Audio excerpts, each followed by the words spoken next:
Have you ever caught your cat pushing your favorite mug off the table, locking eyes with you like a tiny furry villain, and still doing it anyway? What if I told you that every time you shout no, your cat hears it as blah blah blah? Yep, to them, your firmest no might just be white noise. But here's the twist. They can learn what no means, if you say it the right way. So, how do you actually speak cat? How do you tell them no in a way they'll understand?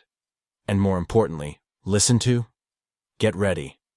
Because in this episode of Wildica, we're diving deep into the feline mind, busting myths, and revealing science-backed, cat-approved techniques to get your message across without losing your sanity. Or your favorite coffee mug. Let's decode cat language. Cats are mysterious. They knock things over, scratch up furniture, and sometimes sprint across your face at 3 a.m., like they're training for the feline Olympics. And through it all, we keep asking, why won't my cat just listen? Here's the thing. Cats aren't being stubborn. They're not ignoring you to be annoying. They just don't understand what your words mean, unless you speak in a way they naturally respond to. Telling your cat no isn't about yelling louder. It's about communication. And in a cat's world, actions speak louder than words. Let's break it down. Cats are not little humans. They don't process commands the way dogs or people do. They're wired differently. Dogs were bred to obey. Cats? Not so much. They're independent, solitary hunters by nature. So their brains are tuned for survival, observation, and pattern recognition, not obedience. If you yell no after they do something bad, your cat doesn't associate your reaction with their behavior unless the timing is perfect. That's because cats learn through immediate consequences, not delayed lectures. So before we teach them to stop, we have to understand how they learn. Timing is everything. Seriously, every second counts. Picture this. Your cat starts scratching the couch. You shout no from the kitchen. Too late. Your cat's brain has already moved on. Maybe they even think you're yelling about something else.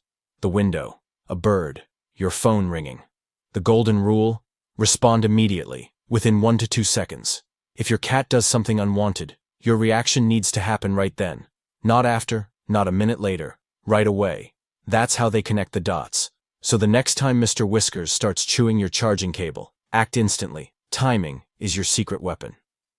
Your voice matters, but not the way you think. A lot of people think yelling louder will get the point across. But cats aren't scared by volume, they're confused by tone. Instead of shouting, use a firm, lower-pitched voice. Keep it calm but sharp. Imagine you're scolding with your tone, not your volume. Say no, in a short, direct way. Not drawn out, not emotional, just firm. But here's where it gets wild. Cats also respond to consistency and sound. If today you say no, tomorrow, stop it, and next week, hey, your cat won't learn a thing. Pick one word, stick to it. Always use it the same way. To your cat, you're building a pattern. Break that pattern, and you're back to square one. Body language, your hidden superpower. Cats are masters of body language. In fact, they communicate more with movement and posture than they ever will with sound. Want your no to land? Back it up with your body. When your cat misbehaves, freeze. Stiffen your posture. Narrow your eyes slightly, like an annoyed cat would. And hold eye contact briefly before looking away. This mimics how cats correct each other. In the feline world, a hard stare and tense body are warnings. By copying their language, you're sending a clearer message than words ever could. And if your cat really crosses the line, you can stand up, walk away, or gently block access to whatever they were doing. Physical movement, without force, is often more effective than words alone. The power of redirection, not just discipline. Here's a hard truth. If you only say no, but don't offer an alternative, your cat will just keep guessing what you want, and getting it wrong. Cats need redirection. Say your cat's scratching your couch. Don't just shout no. Gently pick them up and guide them to a scratching post instead. Then, praise them when they use it, even a little. Or if your cat's biting your fingers during play, stop the game, then hand them a toy to bite instead. They learn by repetition. So repeat the pattern. Wrong behavior equals interruption. Right behavior equals reward. Cats are smart. They just need a reason to choose the better option. Positive reinforcement, the secret sauce. Here's where the real magic happens. Cats don't respond well to punishment. It makes them anxious, and worse, it damages trust. But positive reinforcement? That's gold. Every time your cat stops when you say no and does the right thing, reward them immediately. Give them a treat, a head scratch, a gentle, good kitty. Use whatever they love. This locks in the behavior faster than scolding ever will. Over time, they'll associate listening with good things. And that's when the transformation begins. What not to do. Avoid these mistakes. Now let's bust a few common mistakes people make when telling their cat no. Don't use spray bottles. It can make your cat scared of you and anxious around water. Don't hit or physically punish. Ever. It only creates fear and distrust. Don't trap or corner your cat. It causes panic, not understanding. Don't give mixed signals. If you say no sometimes but let the behavior slide other times, you'll confuse your cat and yourself. Consistency is kindness. Cats need stability to learn. Know your cat's triggers.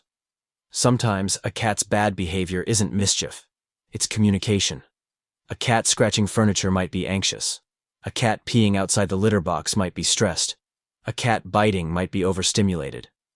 Before you discipline, ask, what's triggering this? If you solve the cause, the behavior often disappears without a single no. A bored cat might need more play.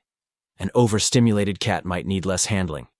A scared cat might need more hiding spots. Understanding their emotional world is part of learning to speak cat. Building a respect-based relationship. In the end, the goal isn't to dominate your cat. It's to build a mutual understanding. Cats don't obey out of fear. They respond out of trust. When you correct them gently, redirect with kindness, and reward their progress, they begin to respect your signals. Over time, your no becomes powerful, not because it's loud, but because it's backed by trust. You're not their owner. You're their companion, their safe space, their favorite human. And when your cat feels safe, they want to listen. The art of saying no, the feline way. So the next time your cat leaps onto the kitchen counter like a ninja in fur, pause. Don't yell, don't panic. Instead, say your chosen no, calmly and firmly. Use body language, redirect their energy, and reward the good. In time, your cat will learn.